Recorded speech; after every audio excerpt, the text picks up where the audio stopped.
полный тексеріп алайық.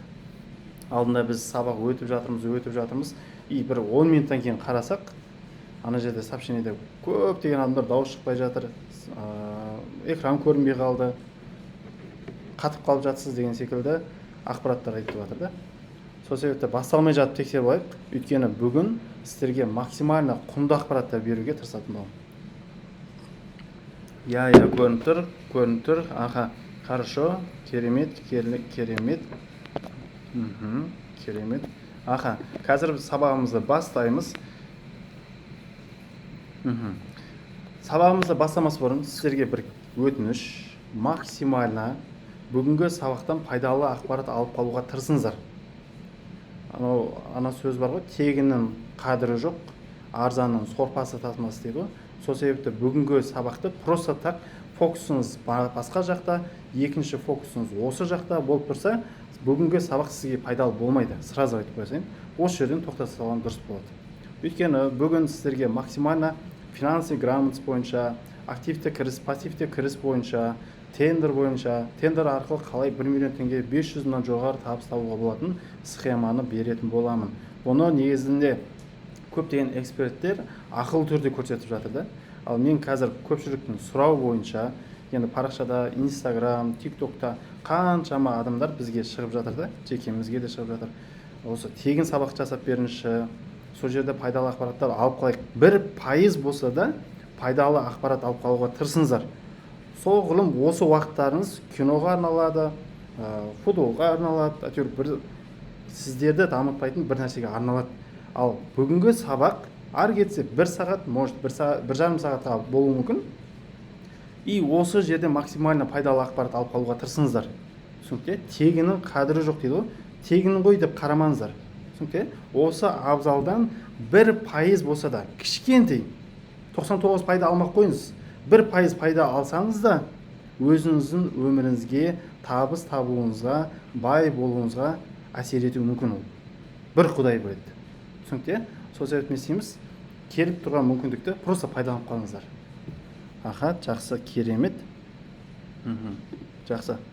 Барлығы естіліп тұр, керемет. Жақсы. Мен сіздерді көргеніме қуаныштымын. Қаншама адамдар осы интенсивке келер алдым.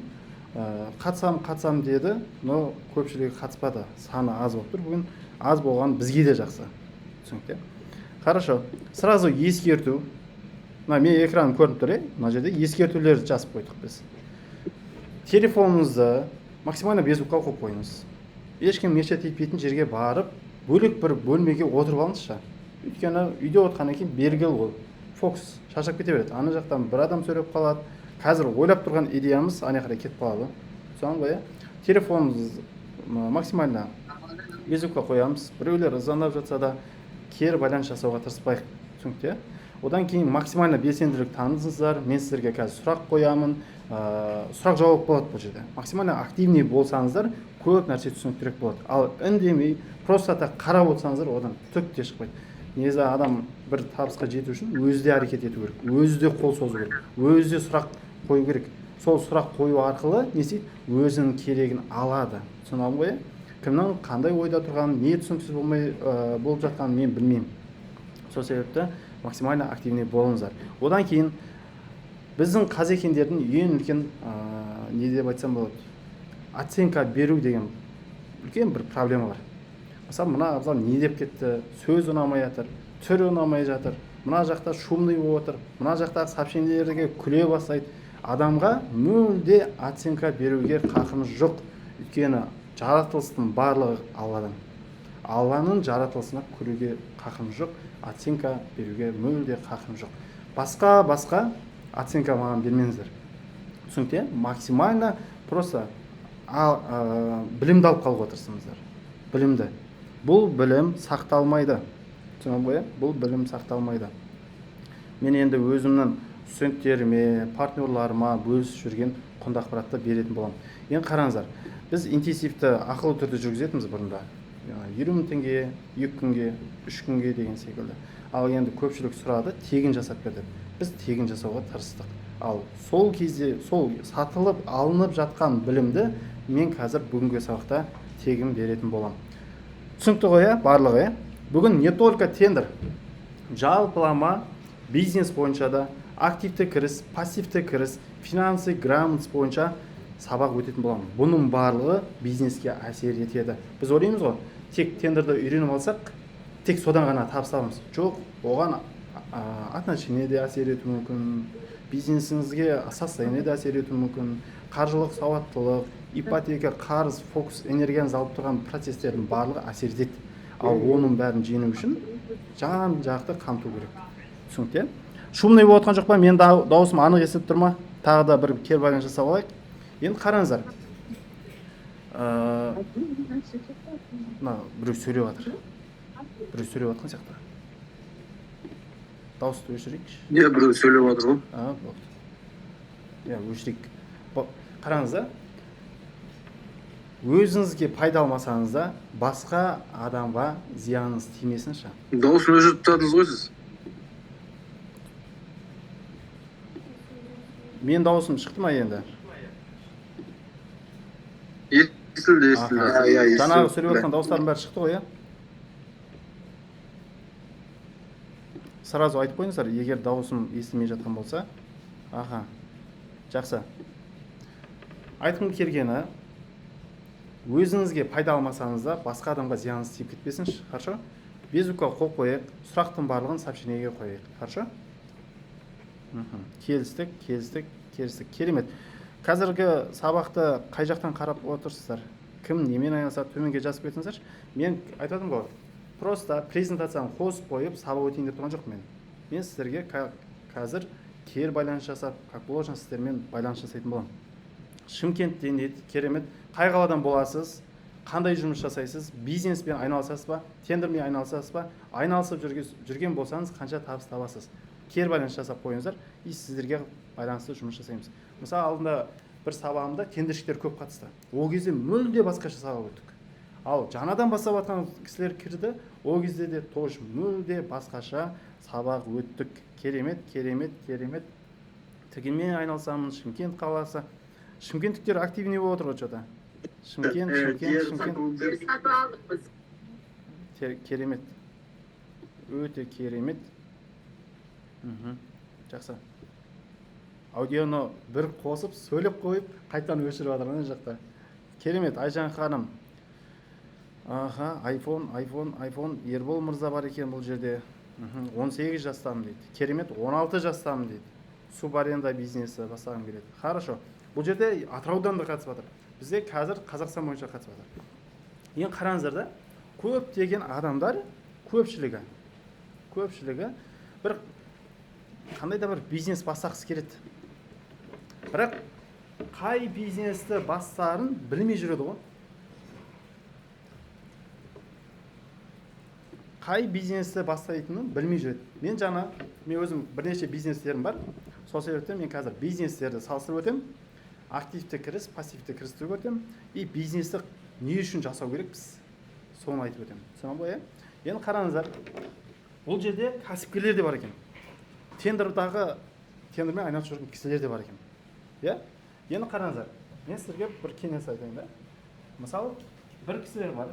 Экран көрініп тұр, иә? Шамал болайсың. Экран көрінсін. Дәптер ручкаларыңызды алып, жазып отырыңыздар. Енді қараңыздар. Мысалы, бір кісілер бар. Мен киім бизнесін ашқым келеді дейді. Біреу бар, кафе бизнесін ашқым келеді дейді. Кафе бизнесі. Тағы қандай бизнестер ашқыларыңыз келеді? Мысалы, текстиль дейді. Текстиль. Тағы қандай бизнестер бар? Мысалы, кейбіреу тендермен айналыссам ба дейді. Ұзақ ойланып жүрген кісілер бар. Ананы істейін ба, или мынаны істейін ба, қайсынан пайда көп деп ойланып жүргендер бар ма? Я, бар. Көп. Біреу айтады, мебельмен айналысқым келеді дейді. Біреу айтады, игрушка сатқым келеді дейді. Біреу айтады, услугамен айналысқым келеді. Енді не істейміз? Мына жұмыстың барлығымен айналысқымыз келеді. Енді мен кәсіпкер ретінде, бизнестен хабары бар ретінде мен 7 жылдан бері айналысып отырмын ғой. 7 жылдан бері қаншама бизнестер ашып, қаншама бизнестерден орнып, минусқа кіріп, енді ашпайтындай бизнестер көйіп кетті ғой қазір. Енді қараңыздар. Мысалы, біз қандай да бір адамдардан кеңес сұраймыз ғой. осы киім бизнесін ашсам қалай өзі пайда бар ма деп сұраймыз ғой біз. Сол кезде бір кісілер айтады, я аш дейді. Ол сол арқылы табыс тапқан, өсіп жатыр, көлігін алды, үйін соқты. Біз одан кеңес сұрасақ не деп айтады? Аш дейді. Ал тура сол киім бизнесі істетіп жатқанды көреді дағы көпшілігі. Сөйтіп, ол не істейді? Өзінің қалауы емес, басқа адамның қалауымен мына бизнесті ашады ғой. Мынау аш деді ғой. Өйткені ода сауда болып жатыр ма? Болып жатыр. Ата-анасын Меккеге жіберіп жатыр, үйін алып жатыр, көлігін алып жатыр. Сөйтіп не істейді? Ал мына жерде ашаттағы ол ашып жатты артқа келіп жатыр ғой.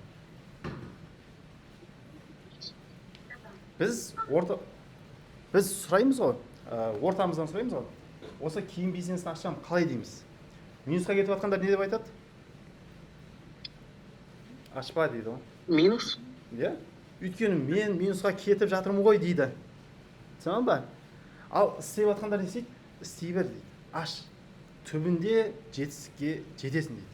Енді қараңыздар, кафе бизнесінде де сондай роскүш болып жатқандар да бар, құлап жатқандар да бар. Тендерда да істеп жатқандар да бар, тауып жатқандар бар ғой. Бірақ істей алмай қалып жатқандар да бар ма? Бар. Кез келген бизнесте өсіп жатқан адамдар да бар, құлап жатқан адамдар да бар. Сонда енді қараңыздар, бұл жерде проблема бизнесте ма или проблема бизнесменде ма? Қалай ойлайсыздар?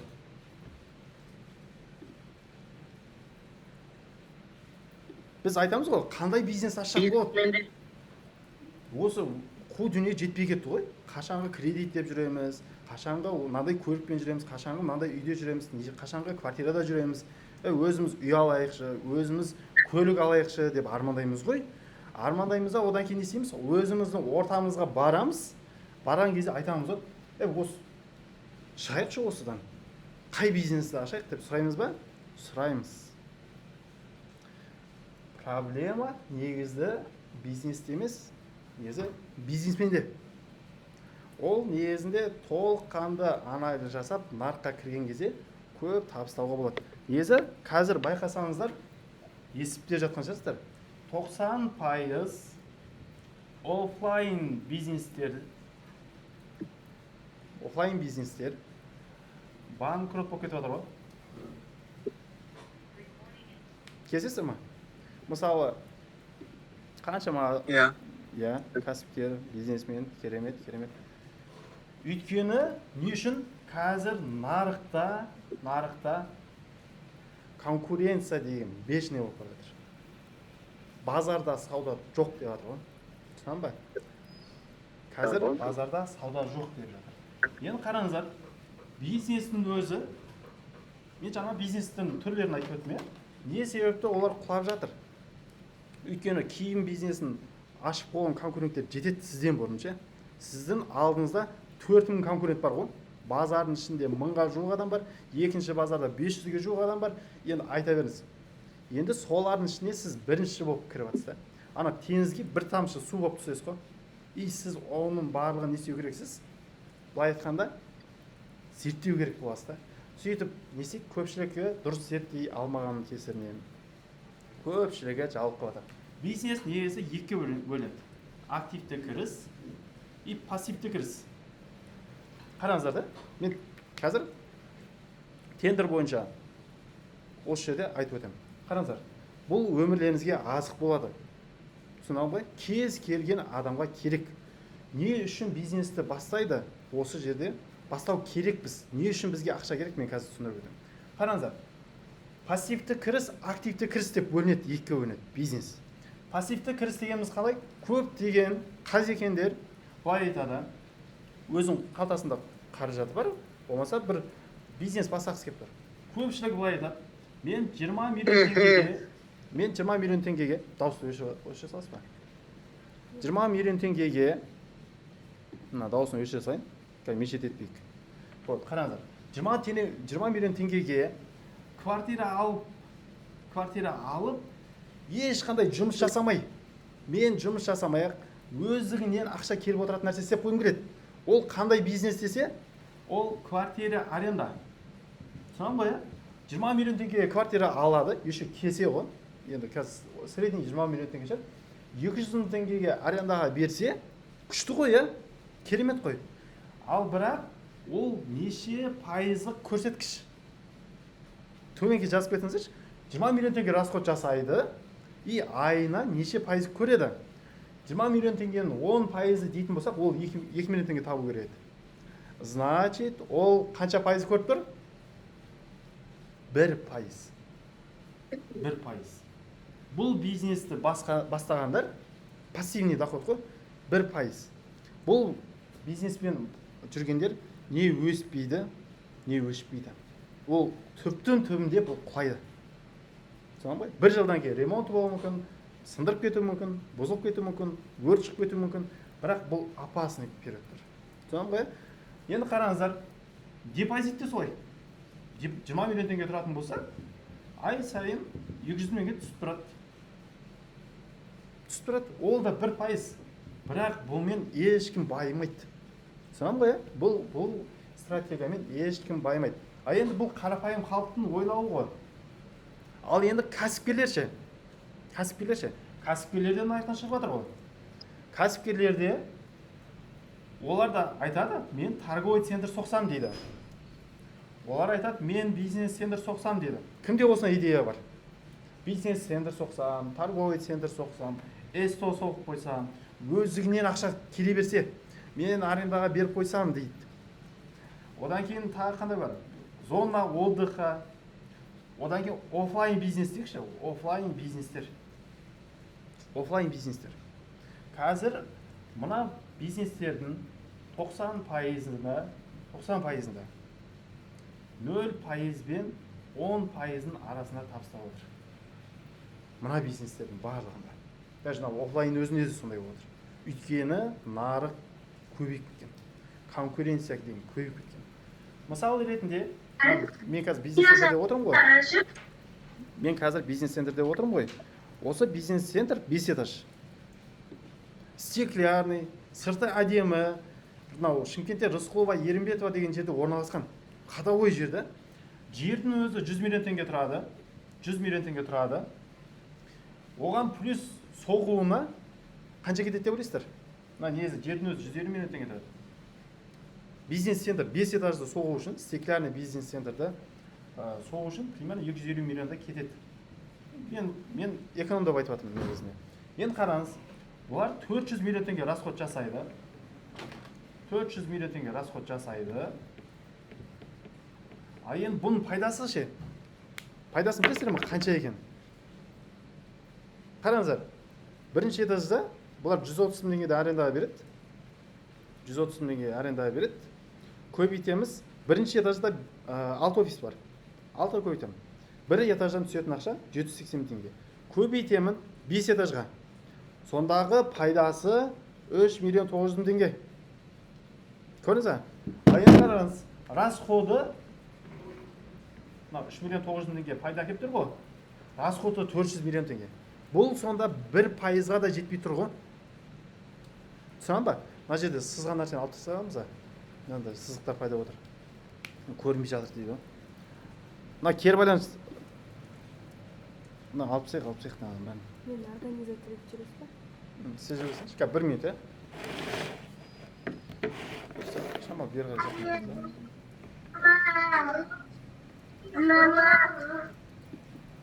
Дауысты да өшіресіз. Қараңыздар, 400 миллион теңге расход жасайды, 3 миллион 900 мың теңге пайда келеді. Еще ол пайда емес. Ол жерден 3 пайыз налогы бар еще. Екі охранник бар. 150 мың теңгеден 300 мың теңге алады. 300 мың. Даже 1 пайызға да жетпейді бұл. Сонда бұның тауып жатқан пайызы 0,8 ғой.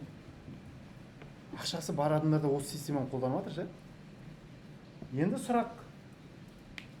Бұл пассивті кіріс керек па бізге? Қалай ойлайсыздар?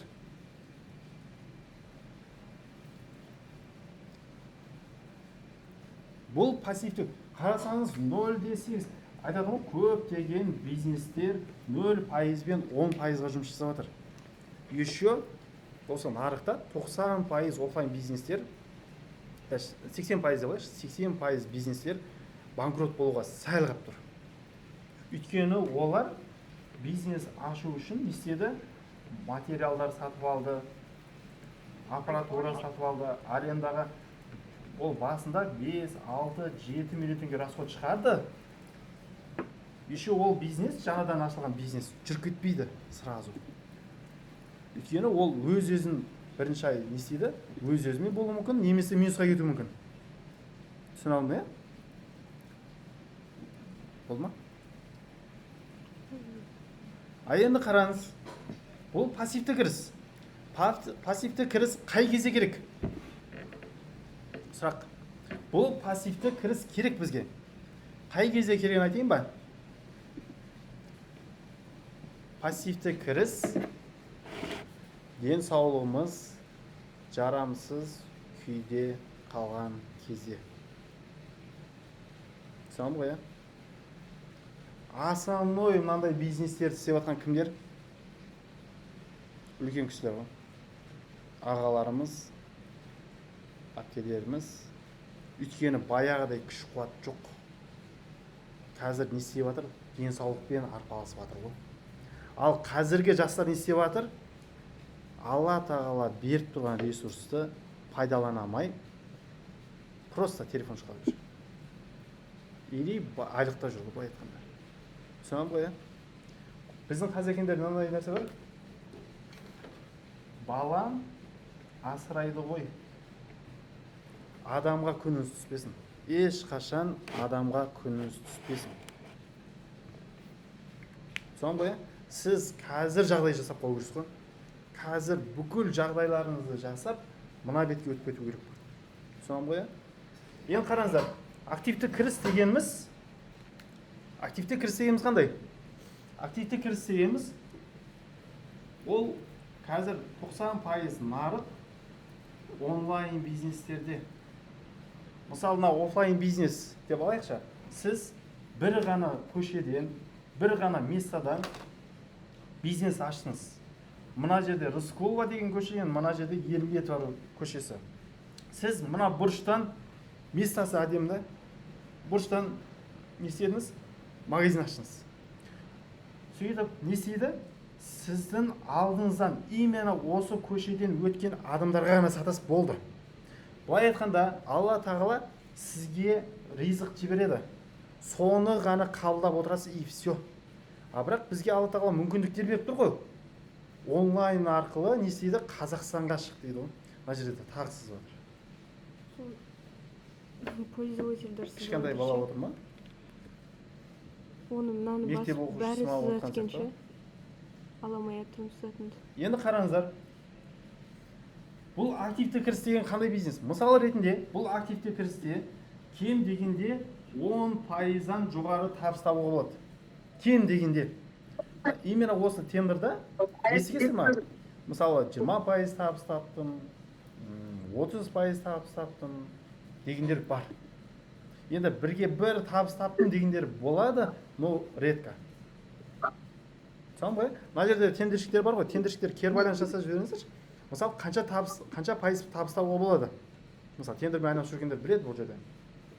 Енді қараңыздар, активті кіріс 10%-дан жоғары табыс табуға болады. Біз не істеу керекпіз? Аты айтып тұр ғой, активный. Данный момент бізге Алла тағала ризық беріп тұр ма, энергия беріп тұр ма, күш қуатты беріп тұр ма? Біз не істеу керекпіз?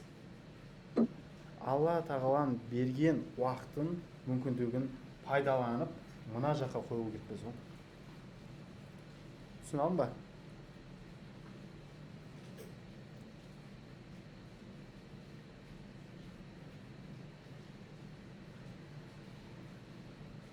Қытай қажет емес. Қазақстанда өзімізде заводтар шығып отыр. Мен қазір ол завод бойынша, дилер бойынша сіздерге үйретемін. Даже біз оптовик болу жолын үйретіп жатырмыз. Түсінемін ғой? Қытай деген қажет емес. Қаншама адамдар Қытайдан тауарларын жоғалтып, дұрыс емес заттар келіп, сондай болып жатқандар бар. Но істетіп жатқандар да бар, но көпшілігі әкеле алмай жатқандар бар. Енді қараңыздар, активті кіріс 10% әкеп тұр ма? Жаңа айтып отырмын ғой. Бізде аяқ қолымыз сау, сөйлей аламыз, адамдармен сөйлесе аламыз, ойлана да аламыз ғой. Сол кезде біз не істеу керекпіз? Мына жаққа фокус қою керекпіз. Түсіндің ба? Бұл мысалы қазір тендерда, тендершіктер жазды ма? Тендерда қанша пайыздан жоғары табыс алуға болады? Кері байланыс жасап қойыңыздар, тендершіктер. Тендермен айналысып жатқан кісілер біледі ғой енді. Қанша пайыз көруге болады? Мына жерде көрінбей жатыр жерде. Есіміңіздер. Аха, қараңыздар. 10% табыс алуға болады, 30-40%. Вот мына жерде жазып жатыр. Не 20%, орташа есеппен не средний коэффициент деп алайықшы, коэффициент пайыз деп алайық. 20% алуға болады. Но мен айтып жатқаным кем дегенде 10% алуға болады. А бірақ көп тендершіктер не істейді? Мынаны қанағат ете алмай қалады. Ал мына жақта отырғандар мынаған жете алмай жатыр ғой. Өйткені 1% отыр, мынаған жету үшін 10 ай күтеді ғой. Түсіндің ба? Енді қараңыздар, тендерға мысалы жаңа пассивный доходқа 20 миллион теңгеге үй алып, квартираға 200 мыңға береді деп жатырмын ғой. Негізі сол ақшаны 20 миллион теңгені бұл тендерға салса, 10% көрсеткішпен 2 миллион теңге әкеле алады. Ол рисковать ете алса. Түсіндің ба? Ал не істейді? Көбісі тәуекел етуден қорқады ғой. Сөйтіп не істейді? Өмір бақи төменге қарай түсе береді. Қараңыздар да, мына тендердан 10% пайда қалып тұрса, кәсіпкер ойлану керек. Значит, мен 10 ай істетсем, тұрақты түрде қатты бір 3 миллион, 4 миллион, 5 миллион теңге табам деп қуып кетпей-ақ. Осыны тұрақты түрде 10 ай істесем, маған қанша ақша алып келеді бір жылда? Ол 20 миллион теңге алып келеді ғой. Салған ақша, ойлаңызшы, бірге бір жылына әкелсе, ол өте жақсы көрсеткіш. Өте жақсы көрсеткіш.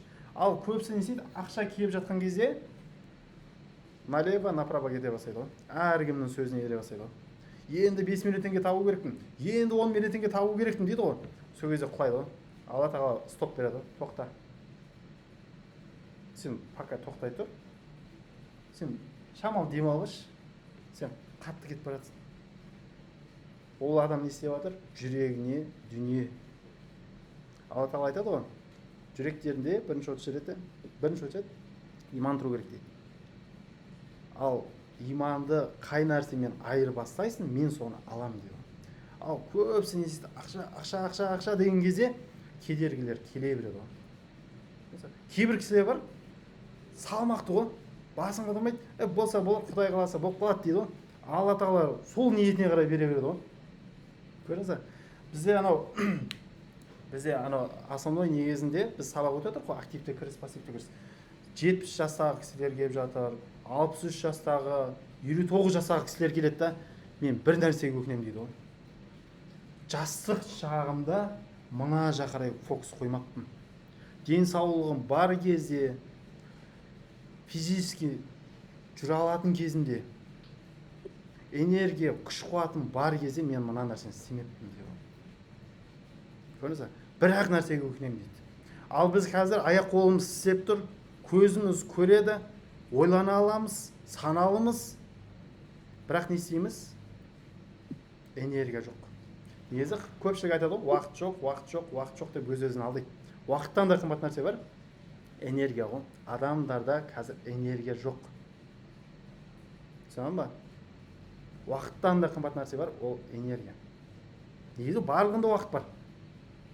Түсіндің ба? Енді қараңыздар, көптеген адамдар табыс тауып жатқан кезде, именно мынау көбінде тендершіктер ғой. Кез келген адам, қазекендер. Қараңыздар, табыс тауып жатқан кезде, ақша болған кезде не істейді? Біздің қазекендердің әдемі сөзі бар ғой. Табысын көбейіп жатса, шығысын да көбейеді дейді ғой. Сөйтіп өз-өзін жұбатады. Ол қаржылық сауаттылық болмағанның кесірінен ғой. Түсіндің ба? Көбісі ақша тауып жатыр да, 2 миллион теңге келіп қалады ғой. Сол кезде не істейді? Әдемі киіне бастайды. 50 мың теңге, 100 мың теңге. Сөйтіп не істейді? Подарка бере бастайды, сырға бере бастайды, алтын бергіш болып кетеді. Болмай жатса, көлігін кобальтпен жүрсе, Toyota алғысы келіп кетеді. Одан кейін не істейді? Қазақ байыса не істейді? Қазақ байыса не істейді?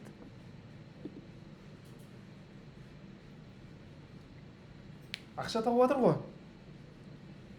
Қазақ байса той істейді ғой. Қазақ байыса ер адамдар айтады той істейді дейді. Әйел адамдар айтады қазақ байыса қатын алады дейді. Міне уже қазір айттым. Көрдіңіз? Сөйтіп не істейді? Ақша, мынау Алла тағала берді ғой мына тұрған ақшаны. Қазір сіздерге де беріп жатыр ше. Берді, бірақ біз не істейміз? Кафеге барғыш болып кетеміз, ресторанға барғыш болып кетеміз, шетелге шыққыш болып кетеміз. Сөйтіп не істейміз? Мына ақшаны тура 2 миллион теңге тапсақ, 1.999.000 теңгесін жаратамыз ғой. Сөйтіп білмейміз, әйтеуір тауып жатырық, бірақ ақша қай жерде жатқанын білмейміз дейді ғой. Түсіндің ба? Бірақ Алла тағала сізге не істеп жатыр? Мүмкіндік беріп тұр ғой. Көрші, осыны істеші, сен менен сұрадың ғой.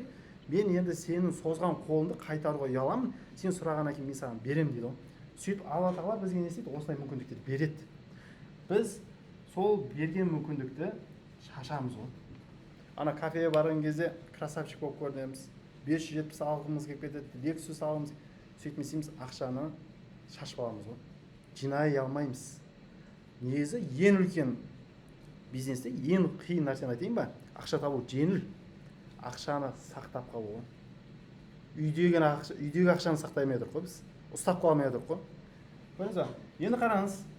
Сөйтіп не істейміз? Біз артқа қарай кете береміз ғой. Артқа кете береміз. Адамдардың, мысалы, баламнан аяйын ба дейді, сөйтіп 100 теңге ойыншық алып береді. Кезінде ондай ойыншықпен жүрген жоқ қой. Біз не істеу керекпіз? Осындай қаражат келіп тұрған кезде адамдардың хотелкаларына емес, біз бұл ақшаны қайда жарату керек едік негізінде? Ақшаны келіп тұрған кезде біз қаяққа жарату керек едік? Инвестицияға. Вот. Бізге ақша келіп тұрған кезде, көбісі мынандай ғой, ақша келіп тұрған кезде, как будто өмір бойы осы ақша келіп тұратын секілді сезінеді ғой. Сөйтіп, Алла тағала 1 жыл беруі мүмкін, 1,5 жыл беруі мүмкін, бір күні тоқтайды ол бизнес. Түсіндің ба? Сол келген кезде біз не істеу керекпіз? Негізі ешкімге дәлелдемей-ақ, ешкімге красавчик болып көрінбей-ақ, сол машинамен жүреп, сол киіммен-ақ жүре беріңіз. Ресторанға бармай-ақ қойыңыз, сол тамақты жей беріңіз. Ақша жинап не істеу керек едік? Мына нәрсені істеу керек едік қой. Пассивті кіріс. Түсіндің ба? Ақша келіп тұрған кезде не істеу керекпіз? Жер-ақ қойыңыз сол кезде. Сол кезде өзім болатындай бір бизнес ашып қойыңыз сол кезде. Біз не істейміз? Кафеге барамыз да, счет менен бизнес жүріп тұр ғой, қоя берсең аяқта түсіп жатыр ақша. Авторитет қой. Красавчик болып көріну ғой. Сөйтмесеміз өзіміздің қолымызда тұрған Алла тағала берген мүмкіндікті жіберіп аламыз. Құсты ұшырып аламыз ғой. Түсіндің ба? Негізі той жасаудың да қажет жоқ қой. Минусқа кіріп, қарызға кіріп, жұрт не дейді өзі? Қойшы, осы жұрт кезінде бердік қой, бізге де берсін дейді. Сөйтіп жасайды, не үшін беріп жатқанын да білмейді. Негізі адам бірінші не істеу керек? Өзінің жағдайын жасап алу керек қой. Анау неде де айтады ғой, самолетте де айтады ғой. Қандай да бір апаттық жағдай болып қалса, кислородты басқа адамға емес, бірінші өзіне тақ, өзінің өмірінде құтқарбашы дейді. Өзінің өмірінде құтқарсан дейді, басқаларды құтқара аласың. Ата-анаңды да құтқара аласың, балаңды да құтқара аласың, бауырларыңды да құтқара аласың, туысқандарыңды да құтқара аласың дейді. Түсіндің ба? Біз осы қазекендерге осына жеңіл жеткізе алмаймыз ғой. Ақша келеді, ұшырып алады ғой. Ақша береді, алады. Мысалы, қай қазақтың Каспийін ашқан, не істеді? Ана жерде выпискасында айналып кеткен ғой ақша деген. Түсіндің ба? Выписка деген сұмдық анау. Бір үй алатын ақшаны жаратып тастайды бір жылда. Негізі шынайы қалаған адам экономдап шыны керек 2 жылдың ішінде, 3 жылдың ішінде алуға болады. Мен осы нәрселердің барлығын бас тартайын. жұрт не десе де о десін, күлсе күле берсін, мен төменгі дәрежеде жүре берейін, киімім сол баяғы бола берсін, машинам да сол баяғы бола берсін, бірақ мен қазір не істеу керекпін? Пассивті кіріс. Түсіне алдым ғой, түсінікті, бұл жердегі сабақтан әркім өз керегін алады. Түсіне алдым ғой, әркім өз керегін алады. Өйткені бұл жерге қатысып отқан адамдардың барлығы Алланың қалауымен келіп отыр. Анау бір анекдот бар ғой, қайық теңіздің түбіне кетеді. Теңіздің түбіне кеткен кезде бір намазхан болады. 40 жылдан бері намаз оқып жүрген кісі. Сол кезде Алла Тағаладан сұрайды ғой, мен жалғыз өзім қалып кеттім. 40 жылдан бері намаз оқып жатырмын ғой, мені көрсетші кән құдіретіңді, құтқаршы мені дейді. Сол кезде ағаш өтеді ғой жанынан. Сөйтіп ол мән бермейді. Алладан сұрап отыра береді, мені құтқаршы, мен осы тірі қалайыншы, көрейікші құдіретіңіз. Сөйтіп Алла Тағала не істейді? Тағы да бір ағаш жібереді. Сөйтіп не істейді? Ол ағаштарға қолын созбай теңіздің түбіне батады. Сол кезде Алла Тағаладан сұрайды ғой, неге мені құтқармадың дейді. Алла Тағала айтады, мен саған мүмкіндіктерді жібердім ғой, сен ғой өзің қол созбаған. Түсіндің бе? Бізге негізі мүмкіндіктер көп. Канцтовар арқылы бизнес істеп жатқандар бар, очки арқылы, шаш арқылы, киім арқылы, көйлек, аяқ киім, даже көзге операция жасау арқылы да табыстап жатқандар жетеді. Түсіндің бе? Мүмкіндік көп. Сыртқа шықтық па, бітті, барлығы мүмкіндік. Ал бірақ біз не істеп жатырмыз? Қолымызды созбай жатырық. Алла Тағала береді бізге. Түсіндің бе? Енді қараңыздар. Мен бұл нәрсені не үшін айтам? Шыны керек, жанымыз ашып айтады. Өйткені Қазақстанның жағдайы мүшкіл былай айтқанда. Түсіндің бе? Адам өзінің керегін алады. Мынандай сөз бар ғой, ара балды көреді, шыбын нені көретінін біліп тұрсыздар ғой. Ара балға қонады, гүлге қонады. А шыбын былай айтқанда боққа қонады. Таңдау өз еркінде. Неге ше? Түсіндің ғой? Енді қараңыздар.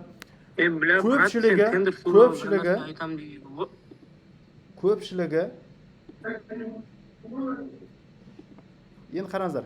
Көпшілігі қандай бизнес бастайын деп жатыр ғой. Мен енді мына жерде бір таблица бар еді, қазір мен болса мен ашып көрсетейін. Көбісі 5%, 6% бизнестер өзінің пайдасына жұмыс жасап жатыр. Енді мен тендерді ашып көрсетейін. Мысалы қараңыздар. Экран көрініп тұр ма? Экран көрініп тұр ма? Мына жердегіні алып тастай аламыз ба? Алынбай жатыр ма? Енді қараңыздар. Мысалы, біз алдында неге қатыстық? Өзіміз, студентіміз тендер алып келді. Біз енді тендершіктерге инвестиция жасаймыз ғой. Біз оны парақшамызда айтып жатырмыз. Мен экраным көрініп тұр ма? Бірінші соны көріп алайықшы. Менің экраным көрініп тұр ма? Сіздің даусыңыз естілмей қалды. Өзіңіз естіп жатыңыз ба? Жоқ. Енді ше? Енді аға шығып бір болды. Иә. Бұл жерде адам өзінің керегін алып қалады, түсінген ғой. Өйткені шыны керек, мен осы уақытқа дейін 30 миллиондап минусқа кірген кездерім болды, 10 миллиондап минусқа кеткен кездерім болды. Шыны керек, сол минусқа кетуімнің арқасында қаншама өзім сабақ алдым ше. Түсінген ғой. Бұл жердегі отқан адамдарға минусқа кетпей ақшаны сақтап қалу жолдарын көрсетеді. Бірінші очередь сақтап үйреніңіздер. Түсінікті? Ең қараңыздар. Мына тендерге қатысатын Госсакуп деген портал бар. Естігенсіздер ма? Госсакуп деген портал бар. Араларыңызда естігендері де болуы мүмкін, естімегендері де болуы мүмкін. Мысалы, қараңыздар. Қарапайым халық, біз енді товарный тендерлерге де қатысамыз, услугаға да қатысамыз, и работаға да қатысамыз. Птошник дегенді естіген шығарсыздар. Біз өзіміз заказчиктерге работаға смета қойып береміз. Оны птошник деп айтады. Бізде смер, строительный, монтажный работа, бірінші категория, лицензиямыз бар. Сол бойынша біз ашық конкурс, КРБС деген тендерларға қатысып, өзіміз ұтып, осындай жұмыстар жасаймыз. Енді қараңыздар, мен сіздерге бұл жерде енді жаңадан бастап жатқандар да бар ғой, сол себепті тендердің бастапқы этаптарын бір түсіндіріп өтейін. Тендерда негізі мемлекет мекеме өзіне керекті қызметтерін, товарларын гусак порталдарына шығарады. Мысалы, қарапайым халық өзіне керекті бытовая техника деп айтайықшы, холодильник керек болып тұр да үйіне. Оны онлайн түрде қайда заказ етеді? Каспийге, Оликске, Оликстен көреді, Каспийден заказ етеді онлайн түрде. Түсінемін ғой? Қарапайым халық өзіне үйдің ремонтын жасағысы келсе, Оликске кіреді дағы сантехник, қандай бригада деген секілді жазу арқылы не істейді? Өзіне жұмысшылар іздейді. Бұл қарапайым халық. Қарапайым халық сонда Оликстен, Каспийден заказ етеді. Ал мемлекет мекеме Оликстен, Каспийден заказ ете алмайды. Базарға барамайды олар. Олар өздеріне дәл Оликс деген секілді Госзакуп деген портал шығарып қойған. Түсінемін ғой? Оликске кірген секілді өздері де Госзакуп порталына кіреді. Сол порталға кіреді дағы өзіне керекті товарды, услуганы, работаны шығарады осы жерге. Ал енді қараңыздар, бізге алдында жақында ғана біздің студентіміз мынандай тендер алып келді. Пленка. Термопленка деген объявление шығарып қойған заказчик. 40 штук керек дейді. Термопленка дегеніміз не зат дейтін болсаңыздар, мына рентгенге арналған зат. Мына термопленка аква дейтін наименованияны интернетке қойсам, суретін шығарып береді. Түсінемін бе? Мынаны жалғастырайық. Енді қараңыздар, бұл товардың бағасы негізі мынау сайттарда, Каспийде, сату деген сайтта, Оликстерде, мынаны да жазайықшы. Мынаны үстіне шығып істесеңіздер. Сайттарда 70 мың, 73 мың теңгеден сатылады. Түсінемін бе? Ал енді біздің студентіміз, біз енді завод, дилерге шығу жолын көрсетеміз, оптовик болу жолын көрсетеміз біз өзіміз. Завод, дилерлерге шығу арқылы товарды 52 мың теңге табады ғой. Ойлаңызшы, 52 мың теңге табады.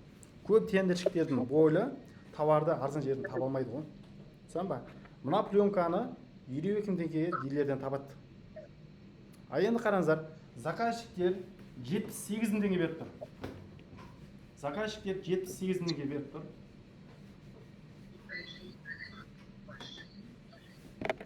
Тендердің системасын айтып өтейін. Именно мынау қазір жеңіл әдістерін көрсетіп отырмын ғой. Тендердің системасында заказчик 78 мың теңге беріп тұр. Вот. Бір упаковкасына. Ал біздің тауып тұрған бағамыз 52 мың теңге. 52 мың теңге. Ал енді қараңыздар. Бұл жерде, именно бұл тендерге 3 адам қатысып тұр. Мына жерде сол жағында количество 3 деп тұр, 3 деп тұр.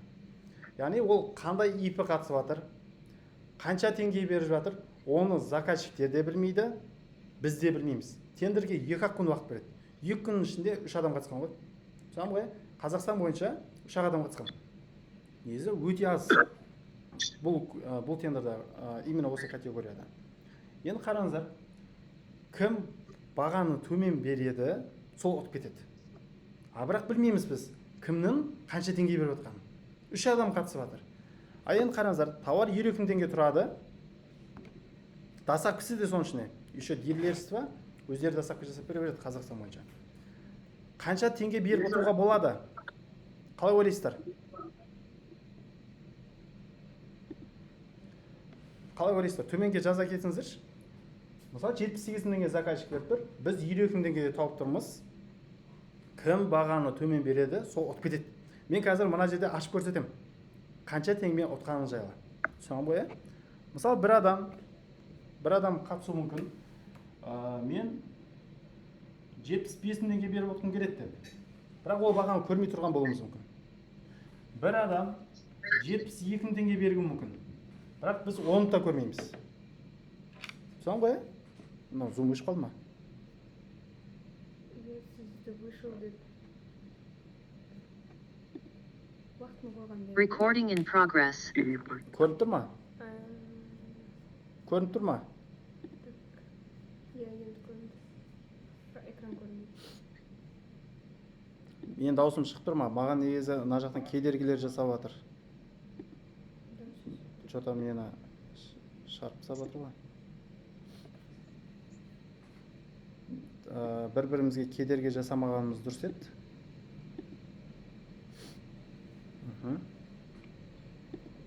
Мынаның бәрін өшіре салайық.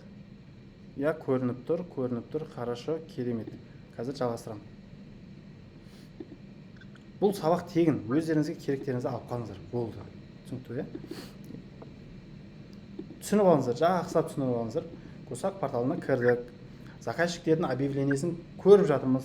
Заказчик 78 000 теңге беріп тұр. Бір упаковкасына. Общий суммасы, 40 упаковка беріп тұрған суммасы 3 128 000 теңге. Экранда көрініп тұр ғой, Вот. А енді қараңыздар. Бір адам 75 000 теңге берді дейік, бір адам 72 000 теңге берді дейік, бір адам 68 000 теңге берді деп алайық. Сол кезде робот бұл жерде заказчиктер шешпейді ұтуды. Бұл жерде шешеді, робот шешеді. Как искусственный интеллект қой. Соған бойы робот қана біледі бұны. Кімнің қанша теңгеге қойып жатқанын робот қана біледі. Оны поставщиктер де білмейді, заказчиктер де білмейді. Оны только робот қана біледі. Түсінікті? Вот, мынау үлкейіп кетті. Қазір білмейді.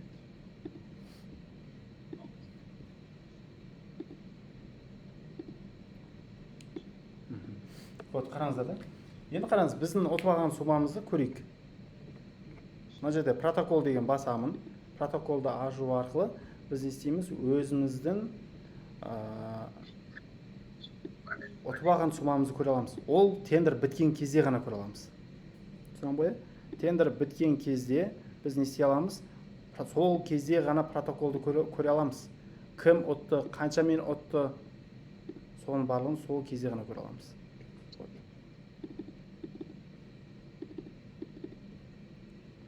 Мінекей біздің қазір протоколды ашып тұрып көрсетейін. Енді мен өзім доказать етіп тұрып көрсеткен ұнайды. Вот, мына жерде қараңыздар. Екі компанияны көрсетіп тұр. Бұл жерде 3 түрлі ме товар шыққан.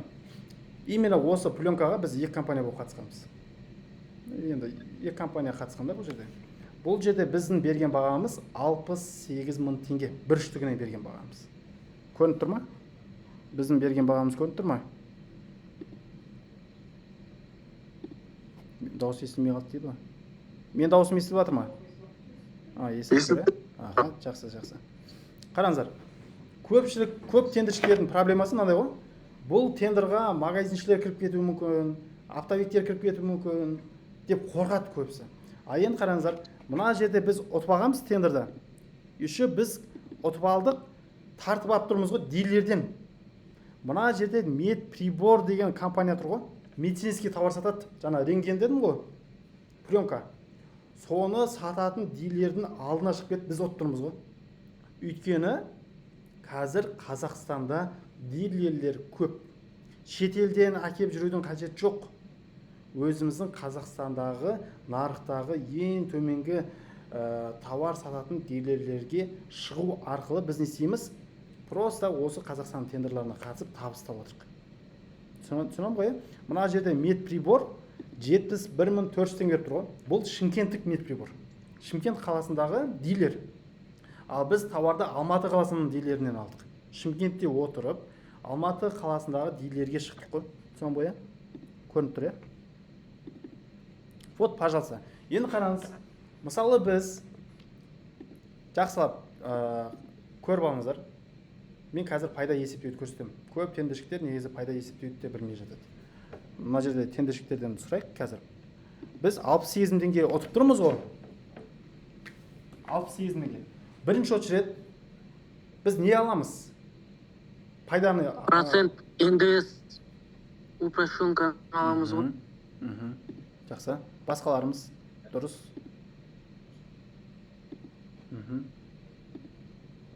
Қараңыздар. Ең бірінші товарды алмаймыз. Біз товарды алмаймыз. Біз не істейміз? Бірінші очередь налогты аламыз. Вот, қараңыз, қазір бір минут. Сообщение қылып жаза беріңіз. Мен оқып отырмын мына жерде. Қараңыз, 68 000 теңге беріп отырып тұрмыз ғой, бірінші орында. Бұдан аламыз 3%. Вот, жақсылап жазып алыңыздар. Бұл нәрсе алдағы уақытта керек болады. Кез келген бизнесте дәл осылай есептеледі. Егер сізге упрощен болса. Қараңыз, 68 000 теңге аламыз 3% тең налогты алып тастаған кезде 65.960 теңге қалды. Енді бұдан не аламыз? Товардың бағасын аламыз. Товардың бағасы 22 теңге. 22 теңге. Сонда, мына 22 теңгені алып тастаймын. Мына 22 теңгені алып тастаймын. Таза пайда 13.960 теңге пайда қалды. Енді бұны көбейтемін. Бізде қанша упаковка еді? Бұны көбейтемін. Қанша упаковка? Мына жерде количество деп тұр. 40. Количество 40. Көбейтемін 40-қа. Сонда бұл пленкадан біз анау дилерді, оптовиктерді білуіміздің арқасында, заводқа шығуымыздың арқасында біз не істедік? Жақсы пайда көріп жатырмыз. Осы схеманы білсе, кез келген тендерші ұталады негізі. Бизнесін күріші негізі завод пен дилер ғой, даже оптовикте емес. Енді қараңыз, бұл жерде 528 мың теңге пайда қалып тұр. Стоит, не стоит?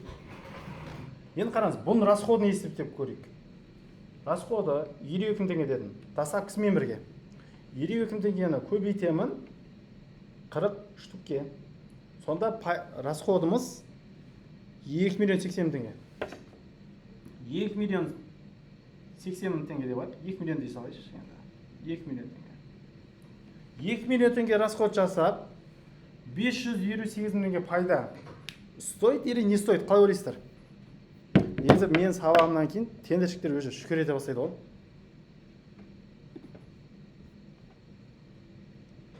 Ойлаңыздаршы, 2 миллион теңге расход шығарасыз. Енді шығыс шықпай, кіріс кірмейді ғой. Кез келген бизнес инвестиция шығу керек болады. Енді қараңыз, 2 миллион теңге расход, 528 теңге пайда. Стоит или не стоит? Я. Керемет. Аха. Не стоит дегендер бар ма? Біз негізі инвестиционный компаниямыз ғой. Біз инвестиция жасаймыз именно осы тендерға. Түсінем ғой, Аха, қараңыздар. Не стоит деді? Не стоит дегендердің көпшілігі не істейді? Тендер ұта алмай қалып жатыр. Өйткені, жаңа айттым ғой, пассивті кірістегілер мынаған жете алмай жатыр ғой. Бұл жерде 2 миллион теңге расход жасап, неше пайыз пайда көріп тұр? 25% десек 528 теңге. Значит, бұл жерде 25% емес, 28% пайда болып тұр ғой. 27-28%. Түсінем ғой, Көрдіңіз ба? Ал енді қараңыз, 28%.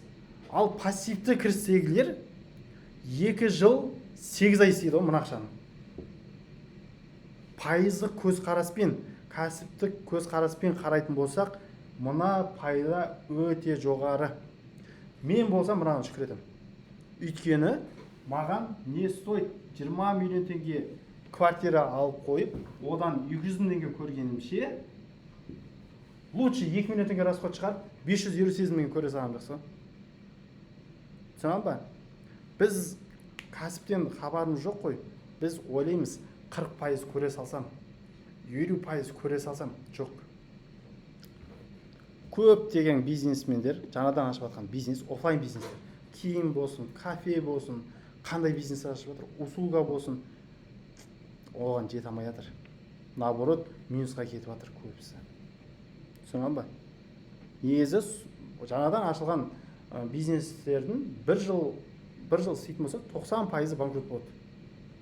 Ол қазір Instagram парақшада да айтылып жатыр. YouTube'да да айтылып жатыр. Олардың барлығы жайдан жай айтып жатқан жоқ.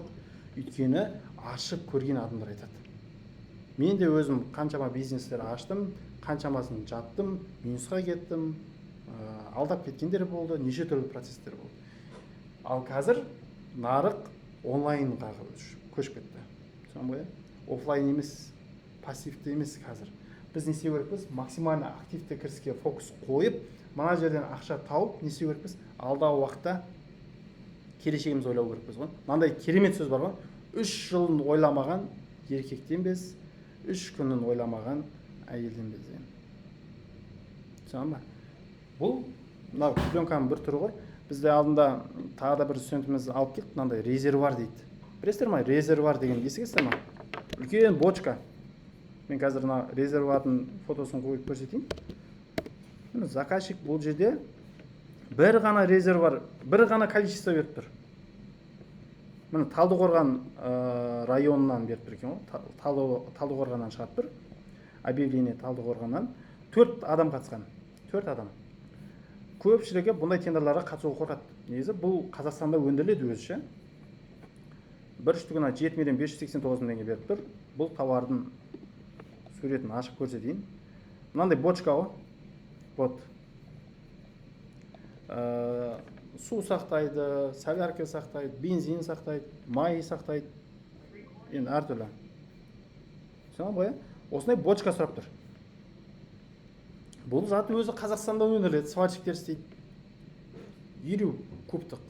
Бұл тауарды біз тауып тұрмыз 3 миллион теңгеге. Абзамыз офисте отыр, сабақ өтіп. 3 миллион теңгеге тауып тұрмыз. 3 миллион теңгеге тауып тұрмыз. Даже бізде чекте бар. Қазір көрейікші бар болса, қанша төлегеніміздің чегіне дейін бар. Бізде кім отқан еді? Бір қыз отты ғой, еркесі осы тендерді. Инстаграмға шығарған отты. Инстаграмға кірсеңіздер бір минут. Логистика бойынша бола ма? Бір минут, иә. Логистика бойынша, қазір сообщение жазып беріңіз, сол бойынша да өтіп берейін онда сіздерге. Енді қараңыздар. Сұрақ болса, мен қазір мынаны бітіріп алайын, сосын сұрақ жауап болады. Сол кезде мен сіздерге білмей жатқан сұрақтарыңызға жауап беріп отырайын. Хорошо, солай жасайық. Бірақ сұрақтарыңызды жазып алыңыздар. Қазір сабақты көріп отырамыз, ұмытып кете береміз. Түсінікті? Сұрақ пайда болды ма, жазып алыңыздар. Жаңа айттым ғой, дәптер ручка алып алыңыздар деп. Босаға кезіп дейсіңдер да? А? Босаға кезіп. Жоқ емес. Енді қараңыздар, тауар 3 миллион теңге тұрады. Заказчик 7.589.000 теңге беріп тұр. А енді қанша теңге беріп отыруға болады? Жаңа мен примерно не қылсақ көрсеттім, иә? Пример көрсеттім. Пленканы ше, кім бағаны төмен береді, сол ұтып кетеді. Біз 60 теңгеге ұтып алдық. Ол жерде заказчиктер де білмейді, поставщиктер де білмейді, кім бағаны қанша беретінін. Вот, 5 миллион теңге беріп ұтуға болады дейді. Жақсы. 5 миллион теңге. 5 миллион теңге. Екі баға бірдей болып қалды. Негізі екі баға бірдей болып қалатын болса, кім бірінші заявка тастады, сол ұтып кетеді. Түсінікті, иә? Бұндай кездерде. 5-6 миллион теңге. 6 миллион теңге дейді. Хорошо. Жаңа біздің 10%-іміз қайда қалды десеңші. Көп тендершілер осылай істейді ғой. Заказчиктер 7,5 миллион теңге беріп тұр дейді. Тауарды 3 миллион теңгеге тауып тұрмын дейді. 6 миллион, 7 миллион теңге сондай өте жоғары баға береді ғой. 4,5 миллион теңге. Жақсы. 4,5 миллион. Жай-жай түсіп жатыр, ә? Жай-жай түсіп жатыр өзі. Негізі қандай да бір істі бастайтын кезде ең әуелі ниет керек дейді ғой. Адам ниетіне байланысты. Шүкір етсеңдер арттырамын дейді ғой, Алла Тағала айтады. 4,5 миллион теңге. Енді қараңыздар. Хорошо, ең төменгі берген баға ол 4,5 миллион теңге болып тұр ғой. Ал енді қараңыздар, бұл тендерда тендершіктердің білмейтін нәрсесі бар. Конкурент анализ. Любой бизнесте конкуренттеріңізді тану керексіздер ғой. Мысалы, кафе бизнес болса, конкуренттерін зерттейді. Текстиль болса, конкуренттерді зерттейді. Ал тендершіктер конкуренттерін білмейді. Түсіндің ба? Бұл Госак порталында біз конкуренттерді жақсы зерттейміз. Бұлай айтқанда біз 60% уақытымызды конкуренттерді анализ жасауға құртамыз. Біз конкуренттерді дұрыс зерттеуіміздің арқасында, негізі мен былай жасайын деп жатқам. Бұл тендерға 4,2 беріп, 4 миллион 200 мың теңге беріп, примерно бір 420 мың теңге, 500 мың теңге қалса, маған нормально.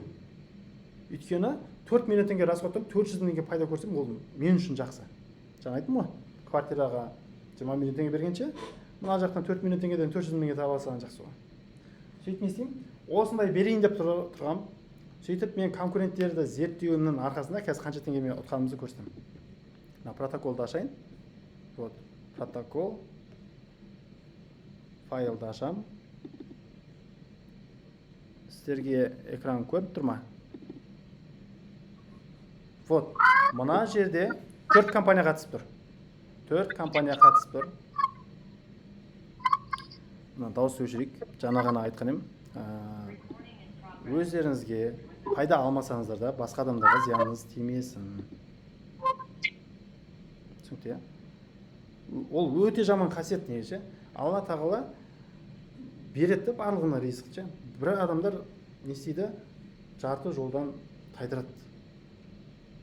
Ол өте үлкен негізі жаман айтпақ қойын енді. Енді қараңыздар. Бірінші орында ИП бизнес тренд деп тұр.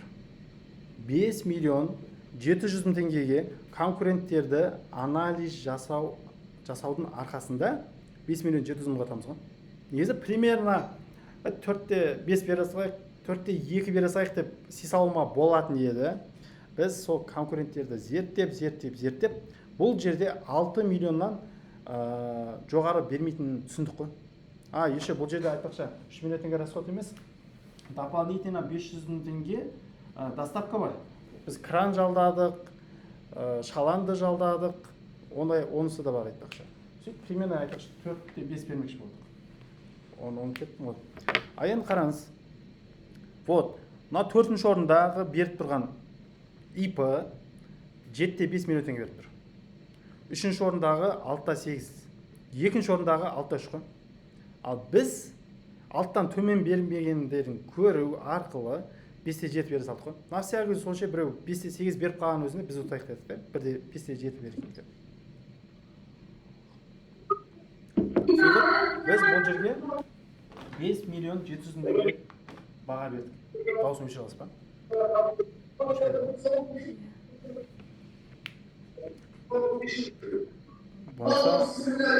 Болмаса не қыласайық? Қайта шум болатын шығарасайық. Не, нақысқайды? Қазір мен өшірем дауысты. Болды. Серік аға қосып тұр, Серік аға.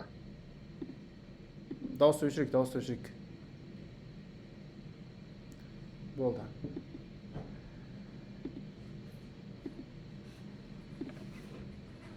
Вот. Қараңыздар, 5 миллион 700 мыңға бердік. Бұл жерден ең бірінші не аламыз? 3% налог. 5 миллион 700 мыңға. Аз айтамыз 3% налог. Тауардың сумасын алып тастаймыз. 3 миллион теңге тауардың сумасы, доставкаға 500 мың теңге кетеді. 3 миллион 500 мың теңге. Ал пайда 2 миллион теңге ма? Бұл жерде қанша пайыз пайда қалып тұр? 5-те 7 расход 2 миллион теңге пайда. 30% қой. 30 ба? Ой, 30 емес қой, одан көбейсің ғой. 5 миллион 700, көбейтеміз 40% деп алайық. Қараңыз, сіз мұнда 38%. конкуренттарымызды зерттедік деп жатсыз ғой. Қазір мен сұрақ жауап болады ғой. Сол кезде мен кері байланыс жасап жіберем, 1 минут. Енді қараңыздар. Бұл жерде 38% пайда қалып тұр. 38% пайда қалып тұр. Бұл енді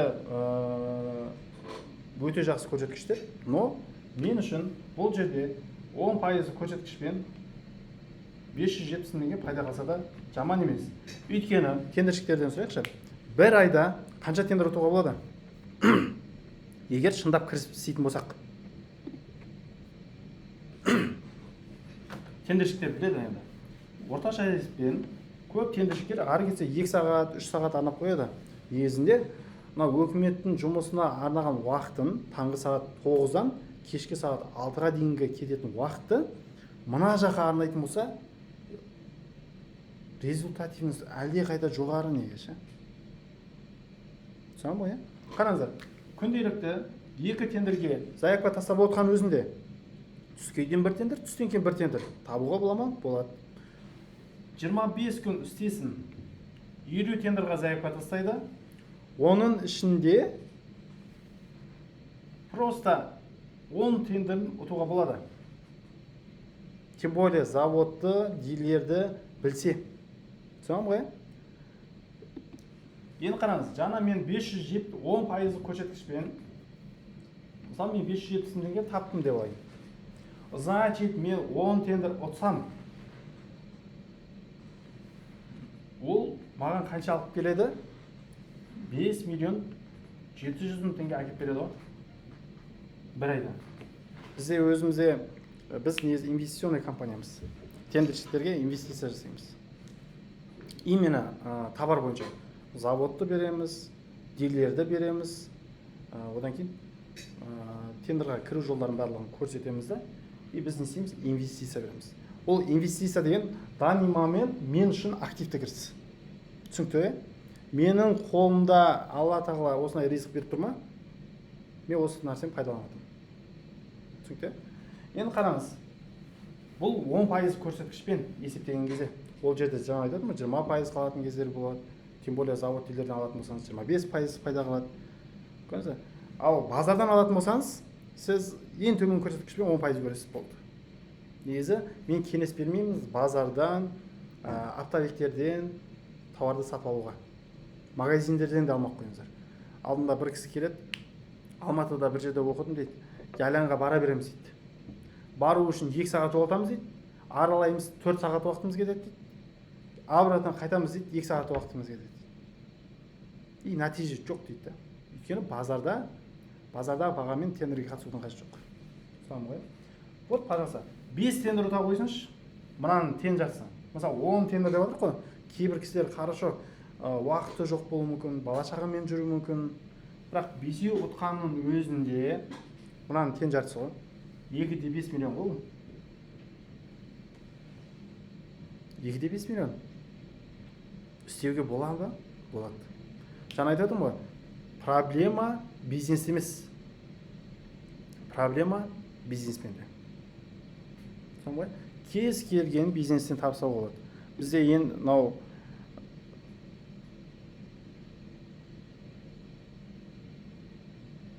OLX-терден де іздеуге болады, но OLX-ке мен өзім кеңес бермеймін. Өйткені біз жаңа айтып отырмын ғой, 30 миллион теңге минусқа кетіп қалды деп. Ол жақта матчингтер болып шықты. Сол себепті мен ол жаққа кеңес бермеймін. Оны тендершілер де біледі. Сол себепті OLX-ке кірудің қажеті жоқ. Түсінікті? Бұл жерде негізі бизнеске кіретін кезде біз енді тендершілерге көрсетеміз қандай құжаттар керегін. Тауарды сатып алатын кезде құжатпен сатып алыңыздар, обязательно. Құжатсыз болмайды қазір. Қазір баяғы заман емес. Түсінікті? Қазір баяғы заман емес. Бізде осы негізі заводқа, дилерге шығу жолын білген адам, былай айтқанда бизнестің кілтін алған адам ғой. Машинаны да кілтпен оталдырады ғой. Бір кілт арқылы машинаның бүкіл схемасын қосады ғой. Ол фары қосылады, автомат В-ға салады, Д-ға салады деген секілді. Бүкіл схемасын қосады. Сол сияқты. Бұл товарный бизнесте болсын, работа болсын, услуга болсын, товарды арзан жерін тапқан адам бұл ешқашан өшпейді. Мысалы базарға барсақ, базардағылар заводты айтпайды. Дилерді айтпайды. Білесіздер ма? Пенеплекс. Қазақстанда шығады. Пенеплекс Қазақстанда шығады. Білесіздер ма? Төменге жаза кетіңіздерші.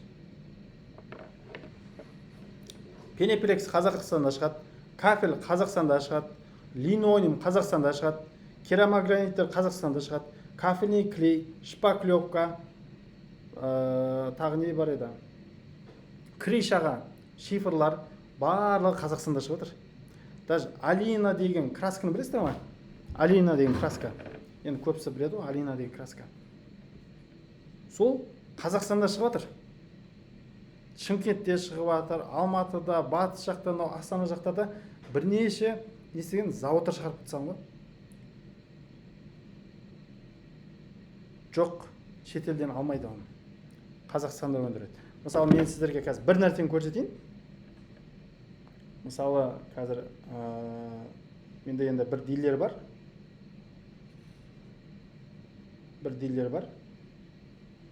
қазір енді ашылса. Мына мынау кісі дилер. Бұл кісі тауарлар сатады. Так, Мінекей. Минвата. Минвата өндіреді. Мысалы, пенеплекстің бағасын білесіздер ма? 5-тік размер. Мына үйдің сыртын қаптайтын бар емес пе? Сары. Салыстырып көрейік. Білесіздер ма? Естігесіздер ма? Қанша теңге тұрады? Енді үйге қолданатын зат қой ол. Көпшілігі біледі ол затты. Мына үй жоқ, 3 мың теңге емес. 3 мың теңге емес. Аха. Вот. Ол осы сабақтан кейін мен тексеріп көріңіздер. Пенеплекс 5 сантиметр қалыңдықтағы упаковкасын сұраңыздар. Упаковкасын алыңыздар. Вот, қараңыздар. Нұр деген кісі 10 мың теңгенің жобасында. Ол 10 мың теңгеден тапсаңыздар. Негізінде 5-тік қалыңдық 12 мың, 13 мың, 14 мың теңгеден жоғары тұрады. Примерно орташа бағасын айтамын. Кейбір жерде 12 мың, может 11 мың теңгеден де бар шығар. А енді қараңыздар, біздің сатып алған бағамызды көрсетейін. Мінекей, мына жерде біз 24 упаковка алдық. Көбісі ойлайды, енді завод тек үлкен количествомен жұмыс жасайтын шығар деп. Біз 24 упаковка алдық. Бір минут. Осымен да.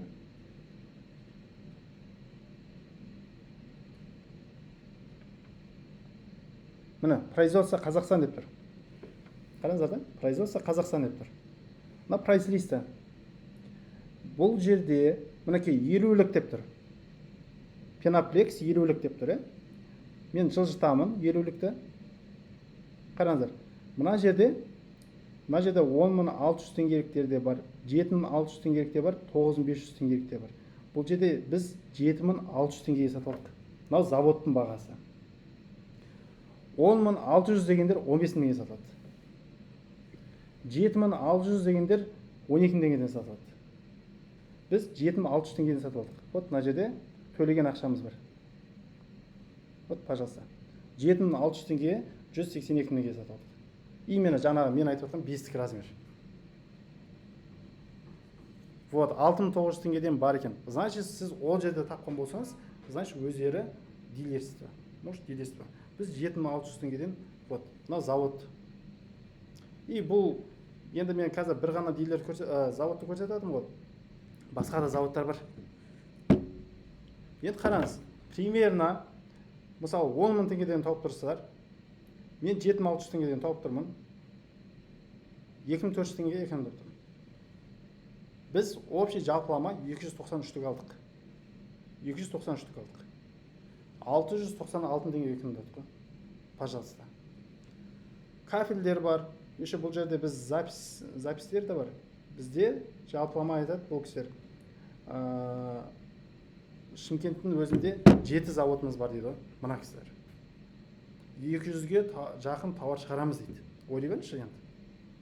Біз осындай мүмкіндіктерді берген әсерінен біздің өзіміздің студенттердің арасынан даже не ашып алып атқандар да бар ғой. Не деуші еді? Строительный магазин. Бізде алдында бір студентіміз оқып кетті. Мына кісінің өзінің строительный магазині бар. Араларыңызда танитындарыңыз да болуы мүмкін, танымайтындарыңыз да болуы мүмкін. Бұл кісі өзі тендерді біліп жүрді, 500 мың теңге сондай тауып жүрген. Бізге келіп, мынау завод, оптовик, еще бұл кісі работамен айналысты. Работаға кіру арқылы почти 8 миллион 700 мың теңге деймін табыс тауып кетті. Қазір бізде осы медицинский тауардың дилеріне шығу жолы бар. Бытовая техниканың дилеріне шығу жолдарын білу арқылы біздің өзіміздің шәкірттеріміз даже OLX-ке сатып жатқандар да бар. Даже сату деген сайт бар. Мына Google-дың ішіне кіріп көрсеңіздер болады. Сол жерге кіріп алғанда бытовая техника, сантехника, строительство соларды сатып отыр ғой. Ауадан. Олардың өзінің склады жоқ. Алдын ала 10 миллион теңге, 20 миллион теңге расход шығарып тауар сатып алатын жоқ. Не істеп жатыр? Активті кіріс онлайн заманында мүмкіндіктер пайдаланып жатыр. Түсіндің ба? Бізде одан кейін тағы да Мадияр деген кісі болды. Бұл кісі өзі енді ізденіп, медициналық жалпылама айтқанда былай айтайыншы. ТПО деген бар.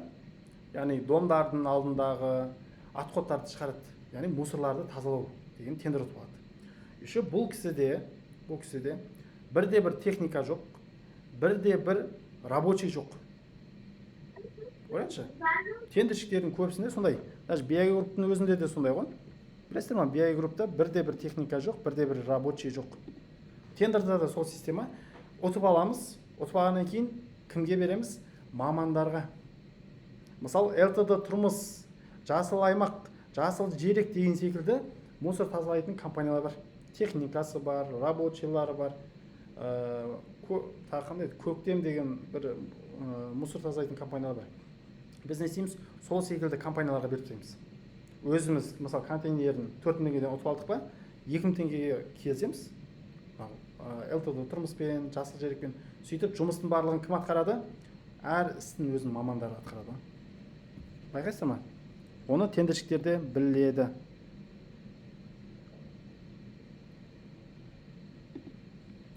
Бізде еще заводқа, дилерге шығу жолын біліп, фитнес-клуб ашып алған адамдар да бар. Алматыда ең үлкен склад бар. Сол кісі тендерға спорт тауардың заттарын өткізіп жүрген ғой. Өткізіп жүреді. Активті кіріспен істеп келе жатыр ғой. Істеп келе жатыр, біз ақшаны бір тиын болса да жаратпаңыздар деп айтамыз ғой. Сол баяғыда қара нан мен қара су ішіп жатсыз ба, сонымен жүре тұрыңыз пока. 1 жыл шыдаңыз, 2 жыл шыдаңыз. Пассивке өтіп алыңызшы. Сізді сол асырайды дейміз ғой. Сөйтіп не істейді, ол кісі ақшасын жинап, сол фитнес-клубтан, сол дилерден да, спортивный товар сататын дилерден сөйлесіп, ең төменгі бағадан сатып алады, фитнес-клуб ашып алады Алматыдан. Ойлаңызшы. Сөйтіп ол кісіден звонып сұраймыз ғой енді 6 айдан кейін. Қалай тендерді істеп жатсыз ба десек, қазір мен фитнес-клуб ашып алдым ғой дейді. Көрдіңіз бе? Біз не істейміз? Ақшаны не үшін табамыз? Келешекке. Мысалы, 5 жыл бойы жасаңызшы, дәл осылай. 20 миллион теңгеден табыңыз да. 5 жыл істеңіз, сосын бір сізді асырайтын бір бизнес ашып қойыңыз. Пожалуйста, сосын барып шетелге шығыңыз. Сосын барып қыдырып жүре беріңіз. Сосын барып әдемі машиналар ала беріңіз. Сол кезде, қазір емес бірақ. Соңға бойы, қазір емес. Қалай түсінікті отыр ма? Сабақ ұнап жатыр ма? Кері байланыс жасап қойыңыздаршы. Бізде Қуаныш деген мырза болған алдында. Ноутбукты вообще түсінбейтін. 80 теңгелік айлықта жүрген. Біз оны Инстаграмға да шығып қойдық. Біздің Инстаграмды ашыңыздар. Көп. Қанша біз жүргізіп жатқанымызға 4-5 жыл болып қалды деймін, шатаспасам. 4-5 жылдан бері жүрміз. Анандай бір айда ашып, бір айда жоқ болып кеткен адам емеспіз да. Қанша 4 жыл, 5 жылдан бері жүрміз. Көріп шығыңыздар, бәрін көріп шығыңыздар. Мен өзім кезінде скорый қызметкер болып істегем, фельдшер болып істегем. 56 теңге айлықта жүргем. Бұл кісі де сол 80 теңге айлықта жүрген. И еще 4 айдан бері айлығын бермеген ғой. Нан жоқ дейді ғой. Тамаққа нан жоқ дейді. Әшейін шай ішеміз. Нан әкеп нан жейміз дейді. Булканан әкелеміз, болмаса оны әкелеміз де пісіріп жейміз дейді. Сөйтіп жүріп, бізден инвестиция алып, 2,5 миллион теңге тауып кетеді ғой. Бұл кісі еще ноутбукты мүлде түсінбеген. Кейбір қазір жастар енді ноутбуктен хабар бар ғой. Бұл кісі мүлден хабар жоқ. Жаңа ноутбукты былай ашады ғой. Офиске келеді. Офиске келген кезде очкиін былай шешеді. Сөйтіп сумкасын алады. Дәптер ручкасын біртіндеп қояды. Сөйтіп ноутбукты ашады. Енді қосатын жер қайда дейді. Сөйтіп келген кісі 2,5 миллион теңге алып кетті. Мына жерде отқан адамдардың барлығы, бізде студенттердің көбісі, бұл кісі сеп кете ала ма, сеп кете алмай ма деп ойлайды ғой. Бірақ Алла тағала осы кісіге беріп қояды ғой ризықты. Өте сабырлы кісі. Ал кейбір кісілер, давай мен істеу керекпін, осы жол істеу керекпін дейді. Бірақ не істейді?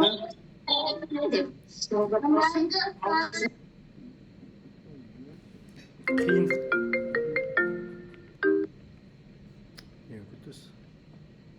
Көрініп тұр ма? Дауысым шығып тұр ма? Кері байланыс жасап қойсаңыздар.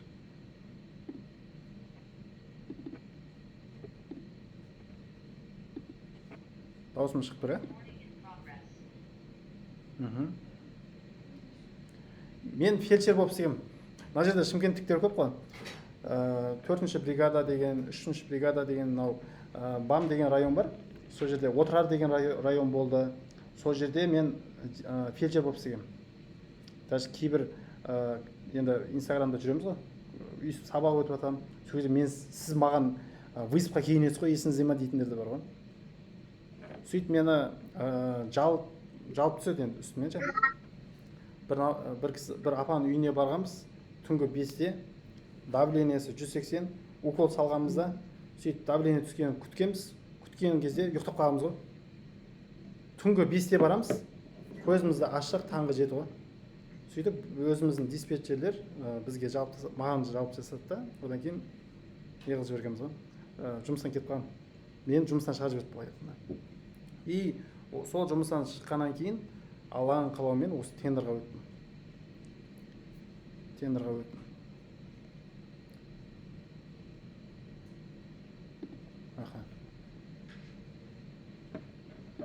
Негізінде мынандай ғой, мен сіздерге бір нәрсені айтып өтейін. Бұл бизнесте айлықта жүрген адамдардың бәріне айтайын.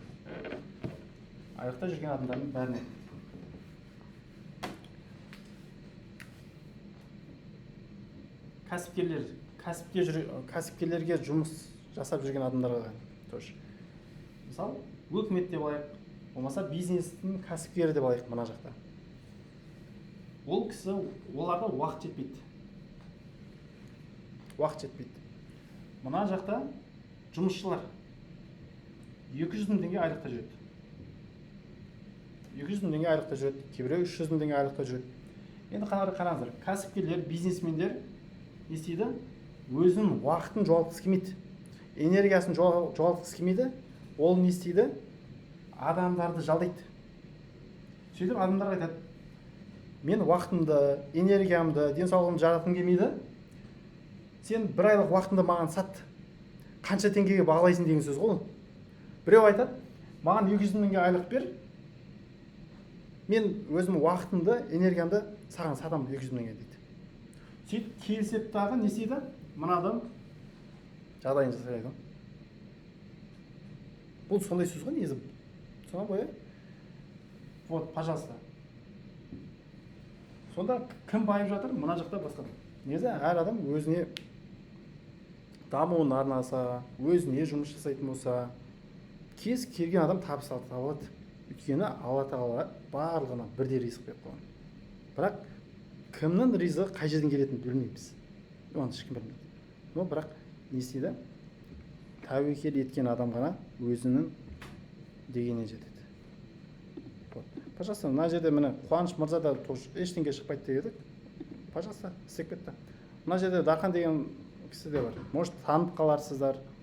Бұл кісі де тоже біраз инстаграмдарға шығардық. Ата-анасын Меккеге жіберді. Неге Дубайға жіберді айтпақшы бұл кісі. 60 мың теңге айлықта жүрген. 11 миллион теңгемен шығып кетті. Услугамен айналысады. Перевозкамен айналысады.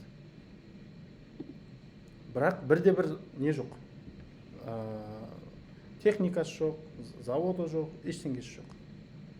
Түсін алдым, Вот, пожалуйста. Енді қараңыздар, біз енді основной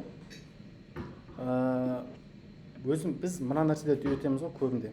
Жаңа сұрап жатыр ғой енді, заводты қалай шығуға болады. Біз негізі основной завод дилерден алу жолдарын көрсетеміз.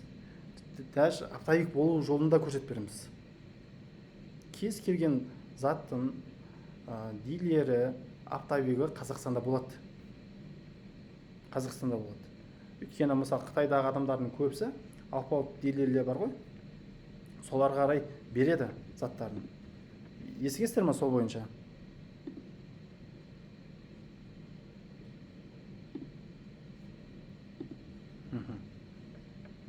Қараңыздар, біз основной осы схемалар көрсетеміз. Заводқа шығу жолын, дилерге шығу жолын, оптовиктерге шығу жолын көрсетеміз.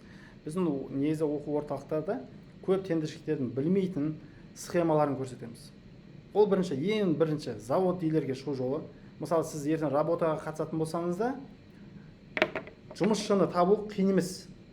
2500 теңге квадрат метрден істейтін адамды табуға болады. Мысалы шпаклевка 2,5 теңгеден істейді деп алайық. Или кришаны 2,5 теңгеден істейді деп алайық. Онымен саудаласып 2000 теңгеге көндіруге болады. Бірақ одан төмен табу қиындырақ. Өйткені олар өздерінің еңбек ақысын жібергісі келмейді енді. Кез келген адам 2000 теңгеден таба алады кришаны ауыстыру үшін. Ал бірақ тендерді ұту үшін по-любому не істейді? Товардың арзан жерін білу керек болады. Ол қымбат жерден магазинмен есептеді ма, ол по-любому ұтылып қала береді. Түсіндің бе? Жаңа пенеплекс сияқты ғой. Разница 600 теңге шығып кетті бізде. Вот. Заводқа, дилерге шығу жолын көрсетеміз біз. Одан бөлек бұл жерде тендерге қатысатын бөлімдер бар. ЗЦП деген бөлім бар. Запрос ценовых предложений деп айтады оны. Кім бағаны төмен берді, сол өтіп кетеді. Ол жерде. Не государственный закупки деген бар. Ол жерде конкуренция аз. Открытый конкурс деген бар. Ол жерде де тоже рейтингпен отырып кетуге де болады. КРБС деген бөлім бар. Лицензиялық то сатып алып, рейтингі жоғары толарды сатып алып, ол жерге де кіруге болады. Ал көбісі бір этапта қалып кеткен ғой. Бизнесте ең үлкен проблема айтайын ба? Бизнесмендердің ең үлкен проблемасын айтайын ба? Табысқа шыға алмай, бір орында қалып кетеді. Мен бәрін білемін деген кезде ғой. Мен бәрін білем деген кезде көбісі не істейді? Қатып қалады. Не өспейді, не өшпейді. Бірақ ол адам мен бәрін білем дейді ғой, өзі 5 миллион теңге таба алмайды. Тауып көрмеген. 10 миллион теңге таба алмаған. Значит, ол көп нәрсені білмейді. Соның бойы білетін адамдардан кеңес сұрап көрсеңіз болады. Вот, біз ЗЦП-ға қатысу жолдарын көрсетеміз. Одан кейін работаға смета керек. Біз өзіміз плотникпіз. Қазіргі таңда смета құрып жатырмыз. Сметаның өзі екіге бөлінеді. АБС сана деген. Именно осы АБС сананың локальный сметасын оқу жолын көрсетеміз. Работа ауысуға кіру жолын көрсетеміз. Компания құру, команда жинау системаларының барлығын біз көрсетеміз. Бұл команда құру, компания басқару деген команданың басқару жүйесі кез келген бизнеске қолдана беруге болады. Біз сондай схеманы дайындап қойдық. Сол схеманы білу арқылы сіз алдағы уақытта басқа бизнес ашсаңыз да, пассивті кіріс ашсаңыз да, сол схеманы осы жақтан алған білімді сол жақ қолдансаңыз да болады. Түсінікті? Біздің өзіміздің студенттердің көпшілігі қазір өздері команда жинап алды и соларға не істеді? Дұрыс стратегия құрып жатыр. Түсіндің бе? Одан кейін біз генподрядчик міндеттемелерін көрсетеміз, субподрядчик міндеттемелер. Генподрядчик, субподрядчик дегенді естігесіздер ма? Төменге жаза кетіңіздерші. Генподрядчик, субподрядчик.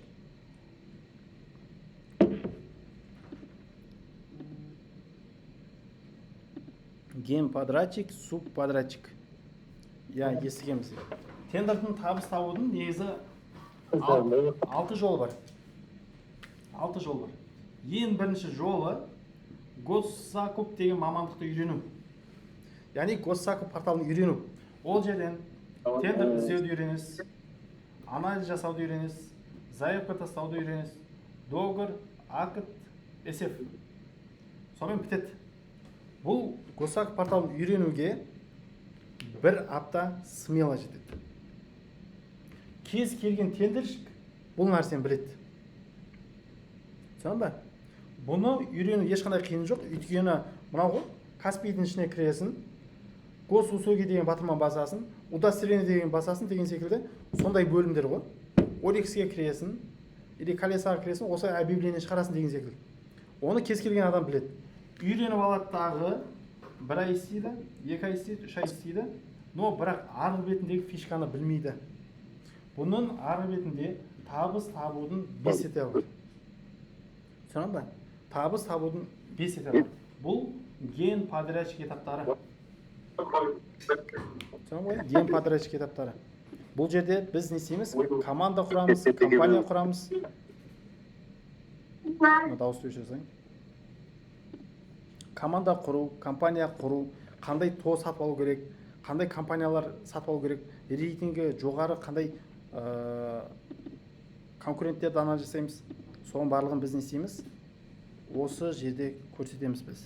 мына жерде что-то шығып жатыр ғой. Экран көрініп тұр ма? Болды, хорошо. Көрдіңіз ба? Міне мына жерде біз шығарып қойдық. Рейтингі жоғары ТО, ОИ, СТ-KZ деген компания сатып алу жолдарын да көрсетеміз. Енді бұл тендершілерге арналған. Мына крупный, үлкен оборотқа шығам деген жандарға біз осы схемалар көрсетеміз. Біз негізі основной геймподрядчиктерді дайындаймыз. Госсакупщиктер емес. Госсакупщиктер емес, тендер іздеп отыратын адам емес. Біз основной геймподрядчик. Яғни масштабқа шығу стратегиясын құрып береміз біз. Заводқа шығу жолын көрсетеміз. Инвестиция біз жасаймыз. Міне мына жерде көрсетіп қойдық. Біз инвестиция 3 айға дейін жасаймыз. Бізде обучение 1 ай болады. Одан кейін 1 ай өтіп болғаннан кейін тағы дополнительно біз 3 ай кербаланс жасаймыз. Еще 3 ай инвестиция жасаймыз. Алғашқы тендерге кіргендерге 5 миллионға дейін инвестиция жасаймыз. Ал примерно тендердан 10 шақты тендер, 20 шақты тендер жапқан адамдарға біз 10 миллионға дейін жасаймыз. 50 шақты тендер жапқан адамдарға 20 миллионға дейін инвестиция жасаймыз. Сондай өзінің этаптары бар. Начинающий процесстерге 5 миллионға дейін инвестиция жасаймыз. Өйткені бір-бірімізді тану үшін. Өйткені сіздер мені танымайсыздар, мен сіздерді танымаймын. Сол себепті біз талай күйгенбіз, ақшамыз қайтпай қалған кездерде болды. Сол себепті біз жай-жай аз-аздан беруге тырысып жатырмыз. Міне, вот, пожалуйста, ақша аудару ережелерін көрсетеміз. Ақша аудару ережелері басты мақсат. Ол жерде біз не істейміз, ақшамыз жоғалтып алмау керекпіз. Ақша жоғалту бір-ақ сәт. Табу қиын емес, жоғалту бір-ақ сәт. Біздің ақшамыз машинктерге кет қалмас үшін ол жерде қандай құжаттар керек, біз сол нәрсенің бәрін көрсетеміз. Көбінде бізге YouTube-тан үйреніп алдым, YouTube-тан көрдім деген секілді адамдар кеп жатады, самолчкалар. Сөйтіп, ақшам жоғалып кетті, енді қаяқтан аламын деп. Шыны керек, сіздерге кеңес берейін, өздеріңіз бастамаңыздар. Бұл ойнайтын жер емес. Бұл кәдімгі бизнес. Соны ғой, вот. Одан кейін біз товарный компаниялармен партнер болу жолын көрсетеміз. Яғни заводпен, дилермен, сіздер олардан тұрақты түрде товар ала алатындай жолын көрсетеміз.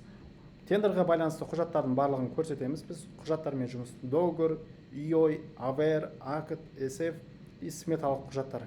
Форма деп айтады. Форма 1, 2, 3 деген секілді. Сондай жолдарын көрсетеміз. Қалай түсінікті болып отыр ма барлығы? Одан кейін Госак порталына қатысатын бізде 2 портал бар. Вот, оны да айтып өтейін. Госак порталына қатысатын 2 портал бар. Біреуі, тендерге қатысатын 2 портал бар дегенім ғой.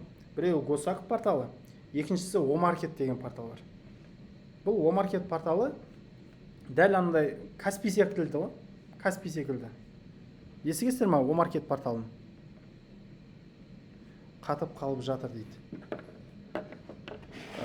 Енді қалай болды? Мен дауысым шығып жатыр ма? Омаркет порталы. Вот, мен қазір Омаркет порталын ашып өтем. Курстың бағасы қанша дейді. Хорошо. Вот, қараңыздар да. Бізде енді қазір мен курстың бағасын айтып өтейін. Одан кейін барып Омаркет порталын айтып өтем. Хорошо. Қараңыздар. Бізде негізі сметаны, АБС-і жеке өзін 500 мыңға үйретіп жүргенбіз. Өйткені кез келген тендершіліктің, кез келген адамдардың басты мақсаты работаға кіру. Работаға кіру арман. Сметаны үйреніп алу ол арман. Өйткені работада пайда бар. Жақсы да. Көп тендершіліктер осы работа арқылы, услуга арқылы көптеген тапсырып отыр. Мынау Госак порталының өзін, жеке өзін. Негізі біз 150 мың теңге, Омаркетті 150-300 мыңға үйрететіміз. Одан кейін біз завод дилерге шығу жолы, ең бизнестің ключевой процесі. Даже базарға барсаңыз да, даже магазинге барсаңыз да, заводты көрсетпейді. Оптовиктерді көрсетпейді ешкім. Ешкім жеп атқан нанын көрсеткісі келмейді. Соң ба? Ал біз промой сол заводқа дилерге шығу жолын көрсетеміз. Даже адрестеріне дейін шығу жолын көрсетеміз. Телефон номерін бере салмаймыз. Телефон номерін берсек, ертең ауысып кетуі мүмкін. Номер жоғалып та кетуі мүмкін. Сіздерге адресін береміз. Адресіне барып тұрып саудалассаңыздар да болады. Даже өздеріңізге бизнес ашып алсаңыздар болады. Бұның өзі склад заводқа шығу жолын негізі жоқ дегенде біз 100 теңге беретіміз. Бірақ қазір осының барлығын жинақтап, біз жеңілдік бағамен біз шығарып қойдық. Мына жерде онлайн түрде 220 теңге, офлайн түрде 320 теңге, жеке үйренемін дейтін болсаңыздар спикермен, ол 600 теңге. Жаңа Қуаныш мырза осы жекелікті үйренген. Бірақ қазіргі бағамен бұл наличка бағасы, түсінікті? Наличка бағамен 120 теңге онлайн, офлайн 200 теңге, жеке спикерлік 300 теңге. Бұл бағаның ішіне не кіреді? Смета, АБС сана, локальный сметаны оқу, ЗЦП-ны тендерға кіру, открытый конкурсқа кіру, Госзак порталына кіру, Омаркет порталына кіру. Бұлай айтқанда, мына жердегі списоктердің барлығын біз үйретеміз. Еще біз инвестиция жасаймыз. Бізде алдында Қуаныш мырза именно осы нольмен келген кісі ғой. Мына дауыс өшіріп айтайықшы. Омаркет порталын қазір көрсетемін бір минут. Нольмен келген кісі ғой. Жаңа айтып отырмын ғой. Тіркелді бізге. Тіркелді. Шыны керек ол кісі өте баяу жұмыс жасайды. Бірінші аптада табыс таппайды.